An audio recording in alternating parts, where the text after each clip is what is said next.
Cet après-midi, il va y avoir une présentation par Kai de l'utilisation d'un serveur de terminologie. On voulait en profiter du coup pour que vous puissiez utiliser la release internationale de la SNOMED CT qui est distribuée sur le SMT. Donc, on va vous faire télécharger du coup la SNOMED CT. Donc, si vous avez déjà un compte sur le SMT, il faudrait vous connecter. Si vous n'avez pas de compte, en cliquant sur se connecter, vous avez un icône ici, créer mon compte. Une fois que vous avez créé un compte et que vous êtes connecté,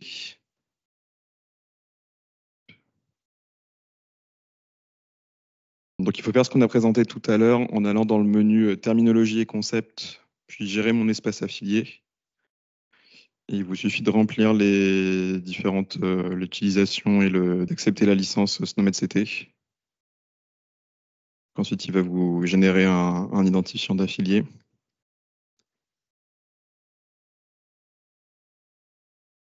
Et une fois que tout ça est fait, vous pouvez rechercher une terminologie ici. Et en tapant SNOMED, vous pourrez télécharger, alors pas la SNOMED 3.5, mais la SNOMED internationale. Et vous pourrez télécharger ici l'archive zip. J'en profite d'ailleurs pour vous dire, on a eu plusieurs remontées d'utilisateurs qui se demandaient si le téléchargement fonctionnait ou pas, puisque quand on clique dessus, l'archive est assez lourde et il n'y a aucun retour visuel. Donc le téléchargement s'est bien lancé et en fait l'icône dans votre navigateur apparaît uniquement une fois que le téléchargement est quasiment terminé. Donc on est au courant que c'est pas très user-friendly, donc on est en train d'implémenter une petite barre de chargement, comme ça vous êtes sûr que le téléchargement s'est bien lancé. Et donc une fois que vous avez votre archive téléchargée, il suffit d'être des IP, vous aurez accès à l'archive RF2 qui sera utilisée par Kai tout à l'heure.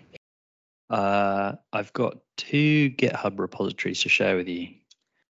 The first one is this project here, which is Snowstorm Lite. Snowman International maintain two terminology servers that have a Fire interface. One of them is Snowstorm, which I created about 8 years ago. It's had a lot of modifications. It provides the API for the browser, and it provides the API for the authoring platform for authoring SNOMED CT for the international edition and many extensions. It's a large piece of software. It also has a Fire API, so it has many jobs. It uses Elasticsearch, and it requires about 16 gigabytes of RAM to run effectively. So we know that there's a lot of instances where people don't have 16 gigabytes of RAM spare, and they don't want to provision a whole hardware server to run a terminology server. So we've created this Snowstorm Lite application. So Snowstorm Lite also has a Fire API, and it implements ECL and those other things, but it's a much more lightweight application. It can run with just 1 gigabyte of RAM, so it can typically fit alongside other software on an existing server.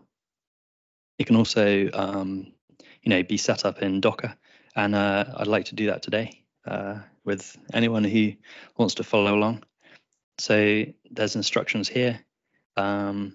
If you go to this repository, github.com/ihtsdo/Snowstorm Lite, we weren't able to rename our GitHub account when we changed the name of the business to Snowman International.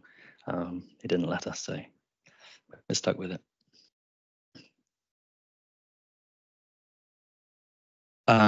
To follow along with this, you will need Docker installed, the Docker desktop application, and then we can run this Snowstorm Lite Fire terminology server on your laptops. This product is still in beta. It's only been around about a year.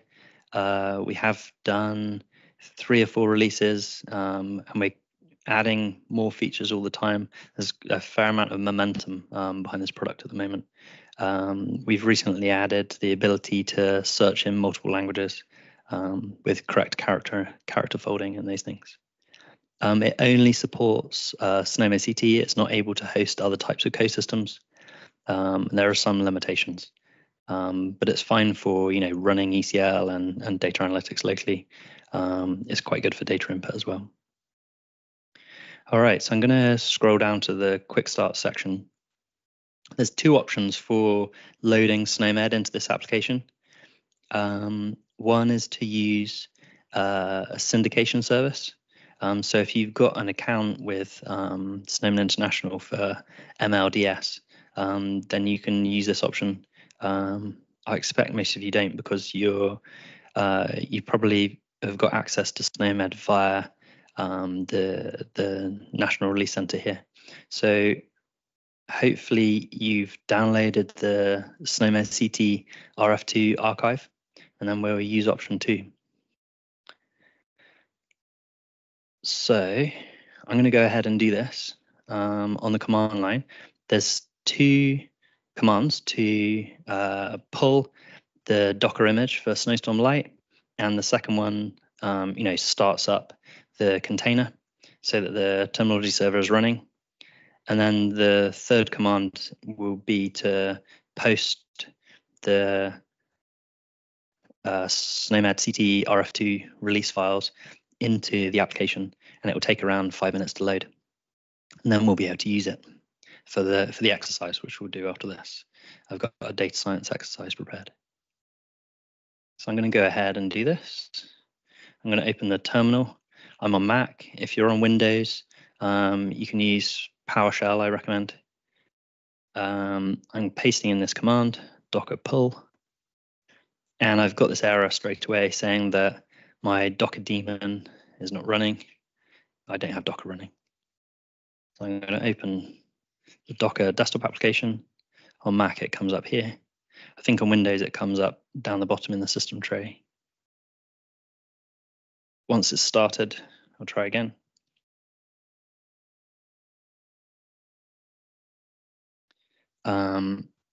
My image is up to date because I ran this earlier. For yours, it may take a minute or so to pull down the latest version of Snowstorm Lite. I'm going to go ahead and run the second command to start the container. You can put in a different admin password. So the admin password allows you to, it's like basic authentication for loading terminology resources.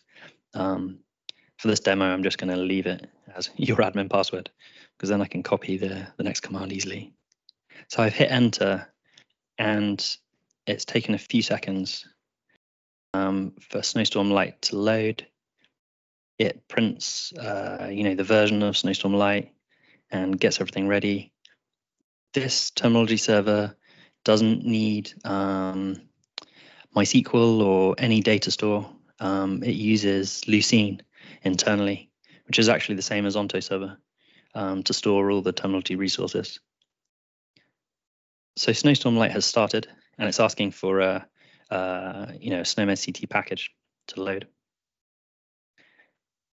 I think Mail before this provided the steps to register as an affiliate and to download the RF2 package. I have one on my machine, so I'm going to copy this. It's a good idea to copy this into a text editor first, and to edit, to correct the file name. I'm not sure which version of the International Edition you downloaded. It may have been Mail. He's busy. You need to make sure this date stamp is correct, basically. This one's for January. And this date stamp should match this date stamp here in the SNOMED URI. This one doesn't need modifying because I've got this package. I'm going to copy, and in a second terminal window, I will navigate to the directory where I have this RF2 file. I'll paste, and then that's uploading. Is anyone following along with me? Yeah, is it working? How are you getting on? Yeah, great.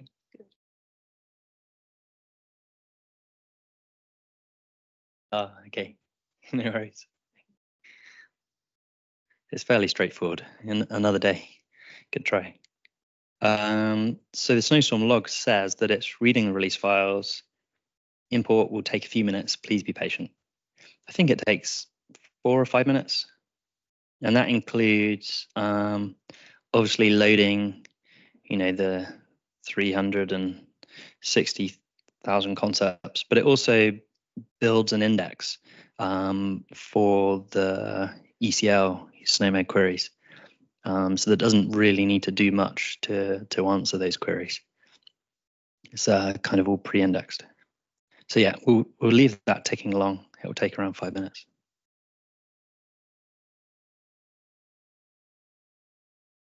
There is a Postman collection for those of you who are familiar with interfacing with, web applications. Postman is a common tool to use. I'm going to load my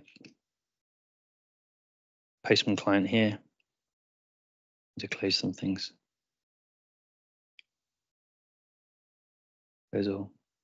So this is a good way to, explore the API, find out what it does, and see some example requests. We've obviously got listing code systems. Snowstorm Lite can only hold one code system at a time because it's a tiny, fast thing. We can look up codes. We can do more interesting things like creating, updating, deleting value sets. That will need the admin password that you set when you started it as a basic authentication. We can expand value sets, both ones that you've uploaded and implicit value sets using ECL. We can also obviously filter them by text and search in French and, whatever you want to do. We can use concept maps to translate. We had a bit of a discussion earlier about inactive codes, and those historical associations are exposed in this terminology server as an implicit concept map.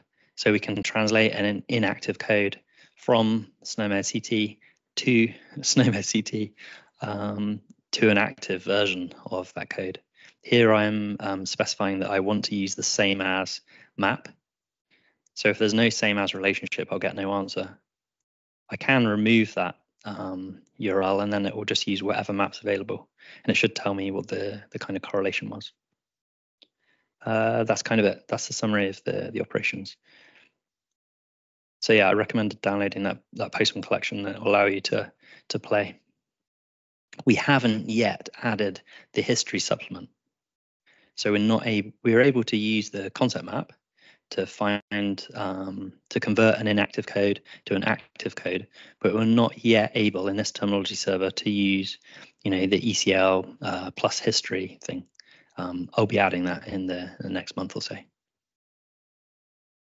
All right, so I'm going to have a look at mine. It's completed. It took a few minutes. It says import complete at the end. We should see that this container is only using 1 gigabyte of memory. It's constrained. It can't actually use more than that. It says here it's using 1.2. So it's a little over. And then we can go and access. It's running on localhost 8080/fire. And we can list code systems. We have one loaded. The international edition is the January from this year. And then we can start doing operations like listing all the concepts in SNOMED. The server's fast, listing all the concepts in SNOMED, including the inactive ones, which is around 500,000. It's less than half a second, and we can filter them by text and everything else. All right, so hands up anyone who's got Snowstorm Lite set up and has got data loaded. No hands in the room yet. Give me a shout if you want a hand with anything. Yeah.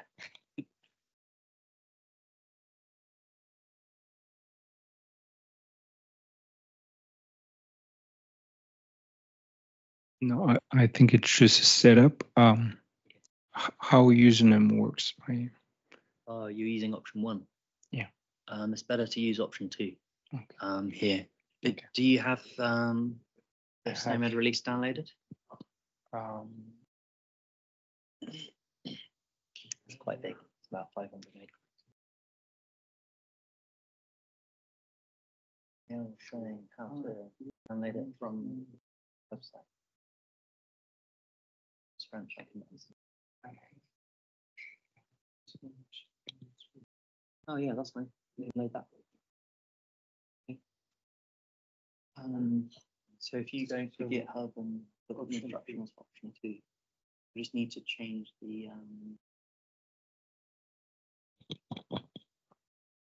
so you'll need to do this. You've probably done Docker pull already. You'll need to cancel the Docker that's running now. That's not the right one, and run this instead. And then the curl command, and you'll need to correct it.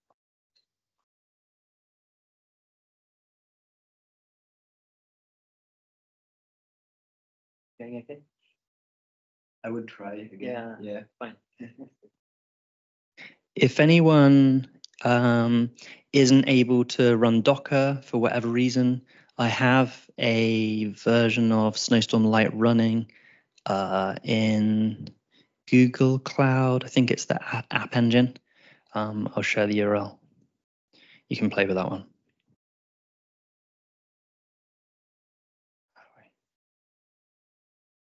Still trying to find the chat.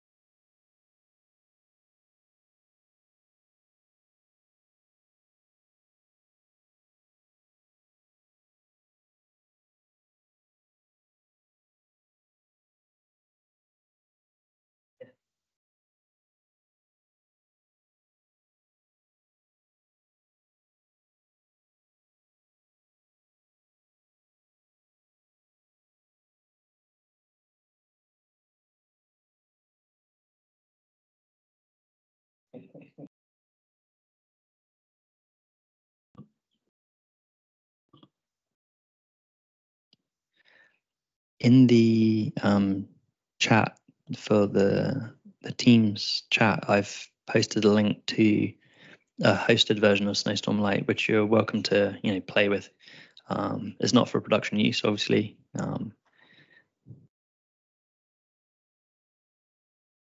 Yeah, it works.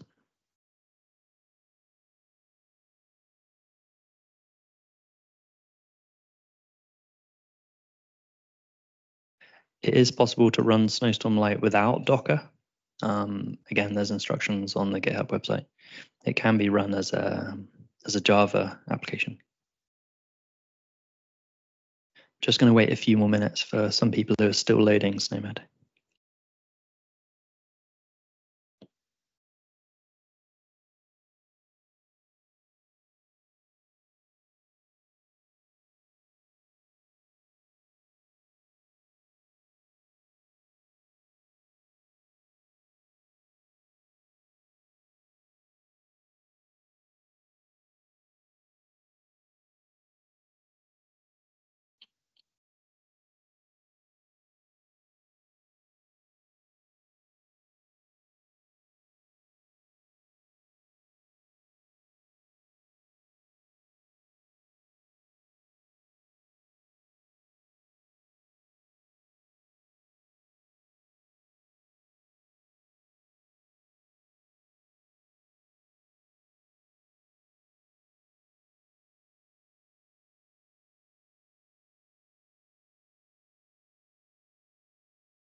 Yeah.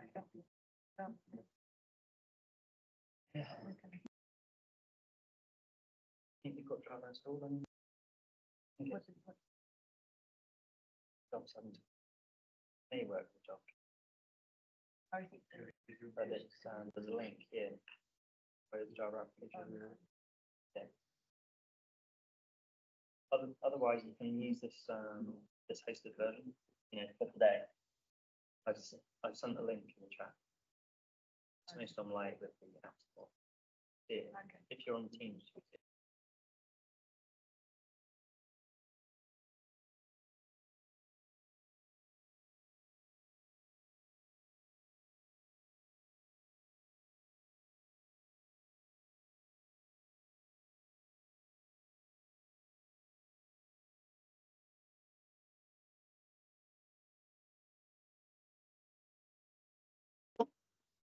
Si vous avez des questions aussi en ligne, n'hésitez pas à lever la main et à poser vos questions.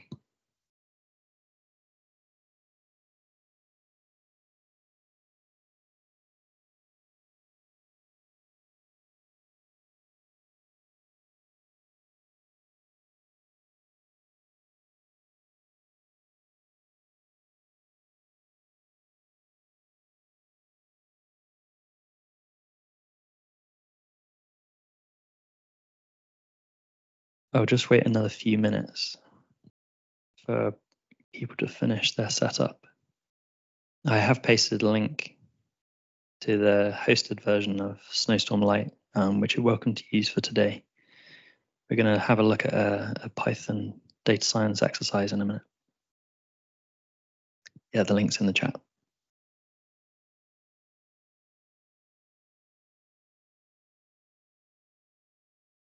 If you run into any issues, in the future with Snowstorm Lite, you're welcome to use the GitHub repository to raise an issue. I'm likely to get back to you, within a day or two.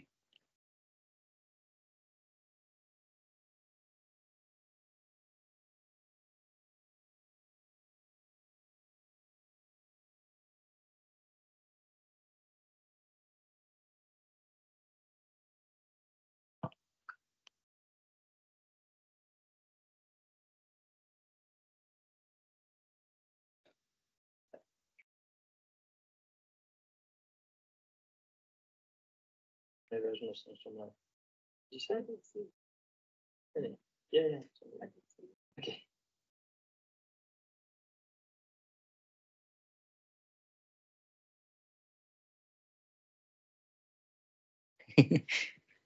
You see it now? Yeah. Great. Yeah, so I did a project last year with a group called Barmney, who maintain an open source EMR. And I suppose their target audience is, digitally maturing countries. Barmney is used as an EHR in many sites across Africa. Some of them have very low connectivity. They certainly don't have a whole server, free to run a big fire terminology server. But we did want to do a project with them to implement some of the best practice recommendations for SNOMED CT, including constrained data input. But we also did some clinical decision support rules driven by ECL for drug interactions. Some allergies, some drug dosage rules, and we also implemented, some basic analytics. So we really needed support from a terminology server for that. And because of the deployment profile of the Barmney application, there was the need to develop the Snowstorm Lite application that runs on, such a small amount of memory. So that's where it came from. That's the background. All right, I'm going to move on. I think many of you have loaded SNOMED now, or you're welcome to use the hosted version of Snowstorm, which has the latest version of the international edition. It doesn't actually, it's got March. And April was out a few days ago. Maybe someone's not muted. I'm going to move on to the next GitHub repository, which is the exercise that I wanted to try out. So this is a new exercise that I created at the beginning of the week, using Python to use fire terminology services and to try to do some of the same analysis that we did on the COVID scenario in the data analytics tool. So please come and find this repository under IHDSDO. You can search here for data, something like that. It comes up. SNOMED data science exercise. So if you're comfortable with Python, you know how to access GitHub, come and grab this project, download it, and I'll talk through what we've got here. So we've got a set of synthetic data. There's the same data set that we have in our demo analytics tool. So I think we've got about 1.2 million patients. I think we've got around 2.5 million clinical events. That's a very general term. I've kind of put all of the conditions, the diagnoses, the procedures, and anything else, all have been bundled into one file, and we can figure out what they are using the SNOMED hierarchy. It's kind of a very flat presentation. There's a script here which converts the generated data, which comes out like in a JSON format, into these CSV files. That's been done already, so the preparation's finished. I'm going to switch now to my favorite Python environment, PyCharm. Please forgive me because I'm very new to Python and I'm still learning. I need to switch branch on this project.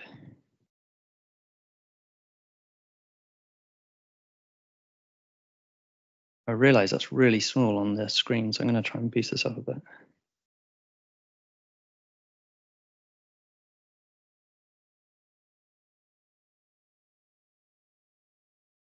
It's painful with one hand. That's a bit better. Okay, so let's walk through this Python script, and hopefully you've got a copy and you can run it as well and see what the output is. On one of the first lines here, we recommend running Snowstorm Lite locally. There's a link to the Snowstorm Lite repository, which we will be using to install it. If you have installed Snowstorm Lite locally, then you can leave line 6 as it is because it's pointing to localhost. If you weren't able to deploy Snowstorm Lite locally, then change this URL to the hosted version, which I provided in the chat. So one of the first things this script does is to create a client to the fire terminology server. And this client isn't a library, it's actually just part of the project. It's another Python class, and it's pretty basic. It allows us to do a value set expand. There's some convenience methods for getting the immediate parents of a concept or running ECL. It will automatically do pagination. So if there's thousands of results, it will automatically go through all the pages in the terminology server and return them all as some list. So we're going to use that to try and replicate some of the data analytics scenario that we saw earlier. We've got a set of all the clinical events for all the patient records, and we can start by reading those into pandas data frame. Then we can check how many unique patients we've got. So in this CSV, we've got columns for the patient identifier, the date of the clinical event, and the SNOMED code. So if we count the unique patient identifiers, we find the number of unique patients. I think it's around 1 million. And then we go ahead and create our cohort. So if you remember from the data analytics demonstration, we wanted a cohort of patients that have had COVID detected. So they've tested positive. There's a bit of a pattern here between these two sections. We start off with a single SNOMED code, and then we want to expand that to find all the types available of that type of concept. So we use this implicit value set, which is some concept. So the set that's returned will include that concept, and it will include any descendants in the hierarchy. So if we were doing this with asthma, for example, we would be converting the single asthma code into, I think there's about 300 codes for asthma. And really, this is just a good practice thing to do. In this example, I think there's actually only one code of this type, but I'm just expanding anyway because it's a good demonstration. Then we can filter all the clinical events from the patient records by those that have got COVID detected, and we get the set of patient identifiers. And then we can filter all events by those patients who have got COVID detected, and we get the set of clinical records that we're interested in. From there, we can go on and figure out what the correlation is to COVID pneumonia. Again, we expand a value set, we do some filtering, and we figure out the percentage because that's what the analytics tool did. And we can do the same for the correlation for this, this whole cohort with COVID detected. What's the correlation with the dead code? So yeah, go ahead and download this and run it and let me know if it works, because you guys are the test pilots.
Okay.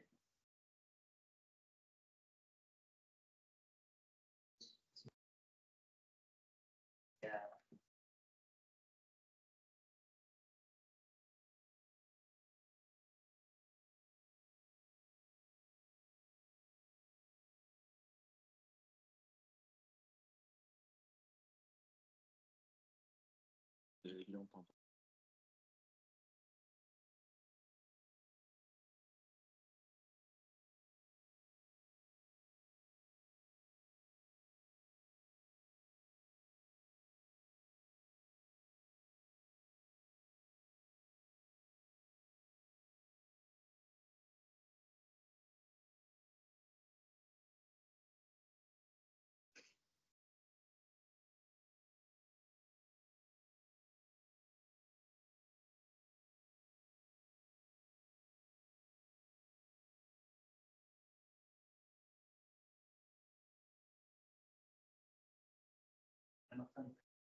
I'm sending the link for this GitHub repository into the team chat. Apologies, I have not done that yet.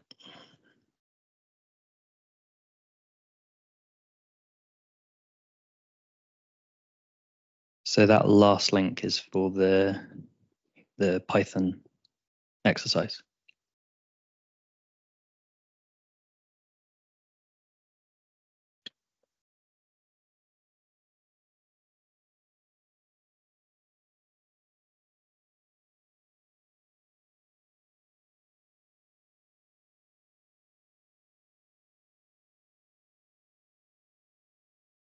Also in the chat, I'm going to send, if you don't have Snowstorm Lite running locally, you need to update line 6 of the exercise Python script. Not to this, actually. To this, I'll paste it. So if you don't have Snowstorm Lite running locally, you can use the hosted version. Just update line 6 to this. I'll paste that in the chat. I'm not sure what Teams will do to it.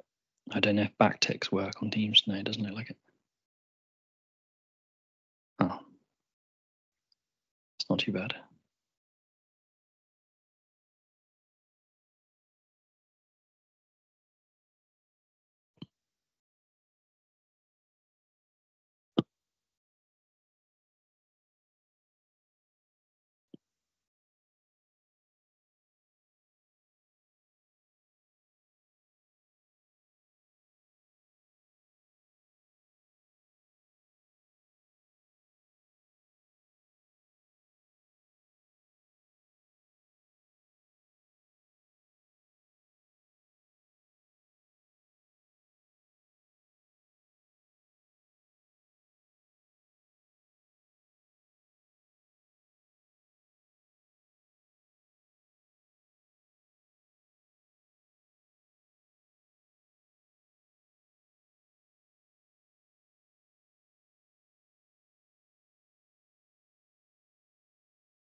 Yeah, trying to understand what the condition is working, but okay.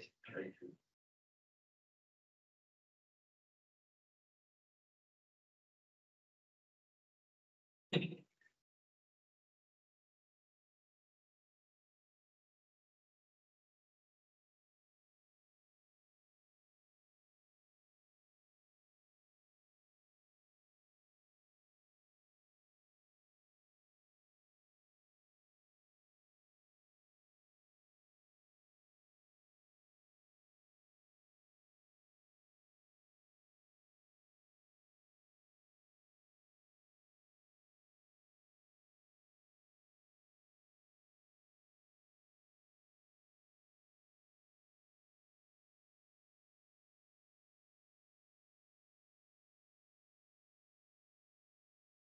So I think most people have got to the same point as I have, or at least they're nearly there. So we can see how we can load data which is in a very simple or kind of simplified format. This format makes it quite convenient to to run queries using SNOMED.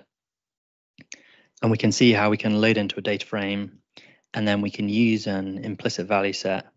You could make this code simpler because we're saying expand value set as codes, and then we have an F string with a very long URL. We could have like a convenience method here that says, give me all types or something, and just takes the SNOMED code. I suppose I've left this URL in because it's kind of part of a learning exercise, but I think it could be cleaner. So yeah, we can see all our statistics printed out. I think the numbers do match what we saw in the analytics demo. We've got, around, I think that's slightly more, maybe 450,000 patients with COVID detected, 26% with COVID pneumonia, and 6.5% with death. In the analytics tool, we went on from here and we defined more patient groups. We defined patient groups with diabetes mellitus, with hypertension, and with obesity. And we looked at how the correlation of COVID pneumonia and death changes for those patient groups. So if anyone's really keen, they could extend this Python code and go on and try and reproduce those patient groups as well. So, feel free to do that. There's one other thing I wanted to show with this before we kind of wrap up today. And it's some kind of experimental work that I've been doing with the hospital in London. And it's kind of around data exploration and trying to find correlations between comorbidities, like automatically. In this technique, we kind of know what the disorders we're testing for. Like we're putting in, is it diabetes? We're like trying it. Is diabetes correlating with this disorder, or is obesity correlating? We're doing, we're guessing. We sort of know the answer, and that's not very realistic. In real life, we often, we just don't know the answer. We want to cast a wide net and try and work it out. And I think SNOMED coded data is almost at a disadvantage for data discovery because there's so many codes and it can be very granular. You're not going to have the same code coming up again and again in your data, producing a very strong signal and producing, a nicely formed feature for AI or anything else.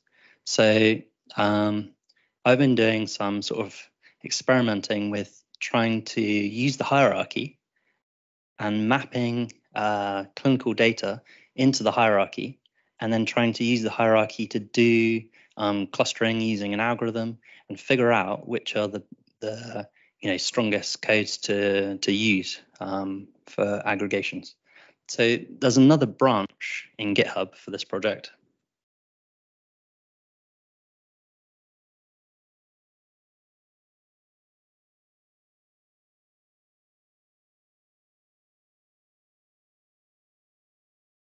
So there's another branch of this project called graph clustering. And if you check out this one instead, it adds a few classes. In the exercise script, at the end, we have a new section with the experimental clustering. And it takes the first half of the events from the cohort, and it runs this graph difference clustering tool. So yeah, if you're able to check out this branch instead, graph clustering, you can run that and see if it works for you. So the idea of this is that it tries to take the patient data. It splits the patient data in half. A group of patients who did not have the death outcome, and a group of patient records that do have the death outcome. And it tries to work out what is the strongest difference between these two groups of patients using the SNOMED hierarchy automatically.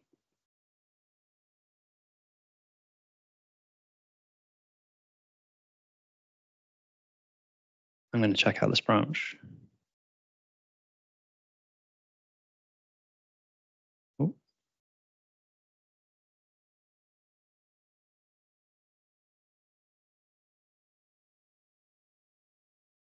I'm just checking my terminology server is configured. Yeah. I'm going to run this experimental clustering. So it takes a bit longer. It's loading relevant parts of the SNOMED CT hierarchy into a graph structure in memory. So it's doing this using the file terminology server. It's going through all the patient records to find out what concept identifiers are used. And then it's loading all their parents and grandparents and ancestors from the file terminology server into a graph structure.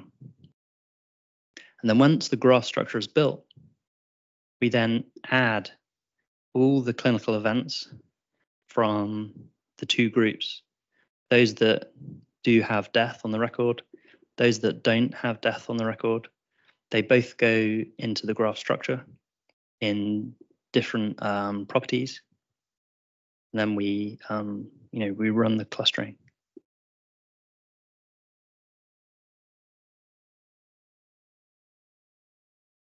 It takes some time. I think it takes about 3 minutes, something like that.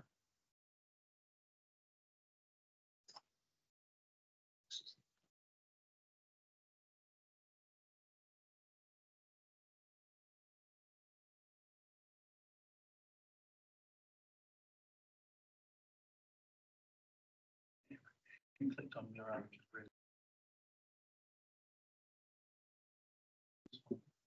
flash fire.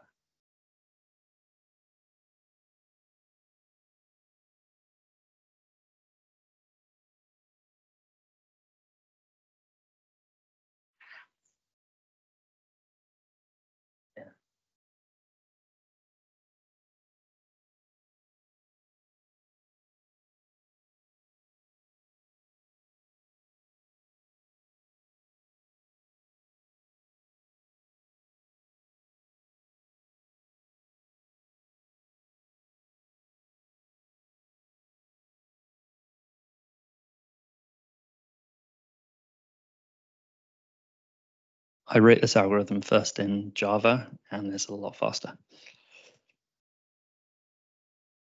Yeah, I'm a newbie Python person, so maybe someone can make it more efficient. I don't know.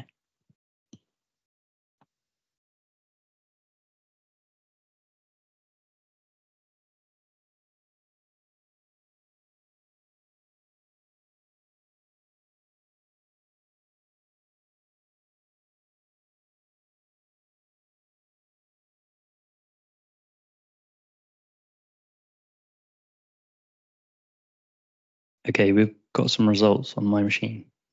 So yeah, this has mapped all the patient records into a structure which is similar to the SNOMED CT hierarchy. And it's looked up and down the hierarchy to work out which points in the hierarchy have the biggest impact on determining the outcome of death. And it's come up with some things which are extremely obvious, like death. We probably would expect this to be 1.0, but this is a boosted score. So one part of the algorithm is that if you're lower in the hierarchy, you actually get a higher result because it tries to favor those things lower in the hierarchy. Otherwise, we'll just end up with things very high in the hierarchy and they're not so useful. They can't really be applied in medicine. So this is an obvious result. The COVID pneumonia, again, is an obvious result. It's got a very high score. This is obviously a fraction. It should always be less than 1, but it's a boosted score. So the next 3 are the ones we expect. The 45% influence is for diabetes mellitus. And then we've got obesity and hypertension. And it's worth saying again that diabetes mellitus, the SNOMED code for it, doesn't occur in the data that we have. We have all the descendants of diabetes mellitus in there, kind of scattered around. This is synthetic data. We have tried this algorithm on some real patient data. I've worked with a hospital in London, and they're currently doing studies on diabetic foot disorder, and trying to figure out, which are the most influential comorbidities for, poorer outcomes for diabetic foot patients. And it's had okay results, not as good as these results on the synthetic data set. There are a few things that you can tune with this algorithm and you can play with. For example, the depth modifier, that is what controls how much you favor lower down hierarchies, lower down concepts, how much they're boosted. We can limit the amount of nodes that are reported. So if they've got a less than 5% influence on the final result, then they get cut off. They're not reported. And again, we can say a maximum number of clusters or influential nodes. We've only got 5 here, so this one didn't take effect. But yeah, those parameters can be adjusted. Is there any questions on that or anything else? Because I think I kind of got towards the end of the session today.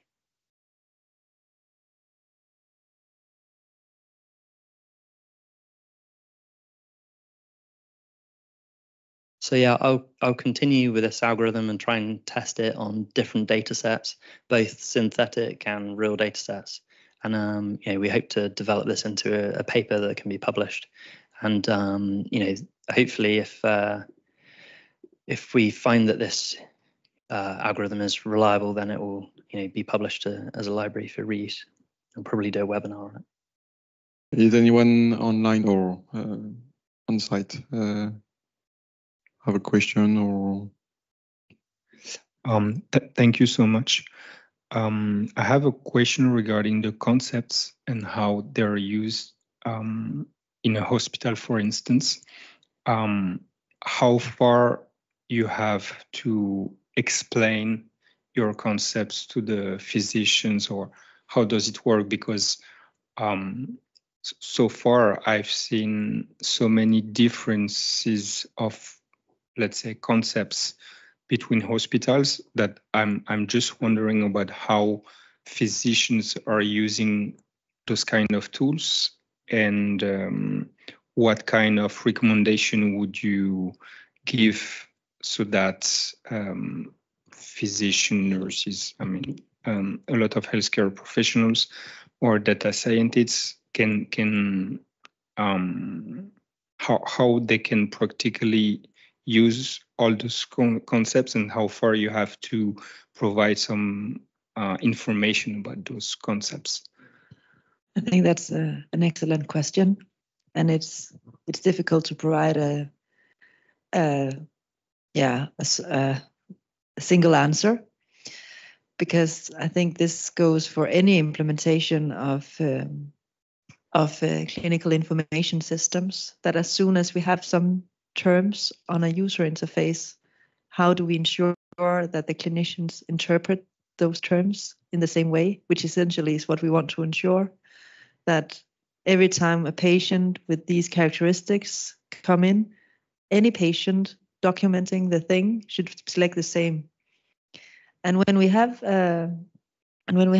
concepts with multiple synonyms, there is a risk that there is some different interpretations in each of our minds. So I think, and I've experienced that in implementations in Denmark before, that the terms that they are very familiar with today in their current systems, that's a good recommendation to maybe start out with a use case with terms that they know, see to what extent that they can be applied into maybe the French edition as synonyms to the terms, or you can create mappings between the terms and the implementation. However, as you have seen in that small demonstration of the user interface, when it comes to these bindings to very large value sets, the essence is that regardless of whether you type in MI or heart attack, they should just do a search for any term, like you and I would search for something on Google and we would find the same web page. That's how they should just be using SNOMED. But I think it's difficult, and I think if you work on small value sets and in a very constrained domain with physicians, you need to go through some process of clarifying what is meant by when we use the individual concepts. But I do think it's a case-based implementation challenge. Yeah. The intention of SNOMED is to use clinical language, to use language that's familiar to clinicians, and ideally it should support clinical care. So they should try and find and record the most specific concept that gives the most detail about the current case that they're looking at, because they should find that valuable, and they should, ideally they would know that having, more granular concepts has, more benefits downstream for the continuation of care and for reporting and everything else. If they're not putting in the effort and they're just picking something, higher up the hierarchy, it's fine. We can use aggregations, to know that they're the same type of disorder. So if you know that the patient has asthma, and that's what you know, you should be documenting asthma. But if you know that it's asthmatic bronchitis or some specific infective asthma, then you should be as precise as that. And it shouldn't matter. You shouldn't be thinking about, but the others document asthma. You should, as a clinician, be as specific as possible. And that really go all the way back to what we spoke about this morning with data quality. The more accurate you can be, the better. And then the consistency aspect, because should I be using asthma because that's what we do in this department? No, the terminology will support the consistency aspect, that you will not exclude your infective asthma from any data retrievals because your queries can do that. So that speaks to the point of that SNOMED CT supports consistency, even though we don't document this exact same code in the hierarchy, because we can use the hierarchy to get all the concepts back when we want to query. But the terms and that interpretation of how we interpret a term, that will forever be a good thing to run workshops on a department. What do we mean when we say this? When you document this, what do we mean? But that's a completely different task, but a very, very important task for quality of healthcare as well. It's just a different challenge. Thank you. And I think it's something that we saw today with all the the ECL requests with this slide with the practitioner saying, I want to retrieve every patient that have a subtype of a respiratory disease, as long as the practitioners have chose a specific code, as long as you have a good ACL request, you can find them and get sufficient data to run your analysis. And another aspect of this is, and I think we will talk about it tomorrow, is you can also, if you want to constrain the way practitioners choose their data, it's something that could be work between practitioners and implementers to have a relevant user interface to be sure that they do not have to open all SNOMED CT and have to select a code in the huge amount of data. They have just this small value set to read and to select in it, and that could help too. Yeah, if you're coming from a system and you want to now migrate to use SNOMED CT for that same, if you have a user interface and you have been using local codes and you want to migrate to SNOMED CT, then it's a mapping. Then the approach would be a mapping, but you could also think about what can we do in our current system to make maybe using a terminology server to expand the options they have. If they are right now selecting from a list, maybe in the future they will have like a search field. So I think it depends on what the opportunities are in your organization for what are the things that we can do to improve the way that they document today. Because what I've experienced is that when you want to go through the mapping, well, the quality of the data will probably not change much, right? Because they will keep the pattern and the ways of working, but you will have a SNOMED representation that will give you the ability to extract data in different ways. But if you really want to help the clinicians in being more clinically focused in the way that they document, you should also consider how can our system accommodate that? Can we create more flexible ways to enter data? But it depends so much on what are the opportunities you have in the systems you work on. And honestly, if you can, it will help you a lot to avoid maps, right? Because maintaining maps is also a comprehensive task. So it may seem easy now, but in the long run, it may be worthwhile doing the effort of seeing other places where we can avoid the map and maybe specify subsets or some search, some bindings to a value set using a server. So it depends on your implementation. Thank you. Yeah, I think also it's a key point. If we go to the United States and if you are looking what is done with SNOMED or the terminology, you have in a big hospital some people, some parameters, some nurses, some medical doctors who are dedicated sometimes, 50% of their times. Working with data scientists, we're working with implementers to define value sets, small value set, for example, for their use cases. For example, if they are implementing a cohort or something like that, they have to dedicate some times to identify the best SNOMED CT term, or there are no choice. During the meaningful use stage 2, I think, in the state they have funded, I think, 100 local, how do you say that? Local services who are specialists of terminology, also are specialists of interoperability. So if we want to do that, we have also to do that. Any other question? D'autres questions? I had a question for the audience, actually. I think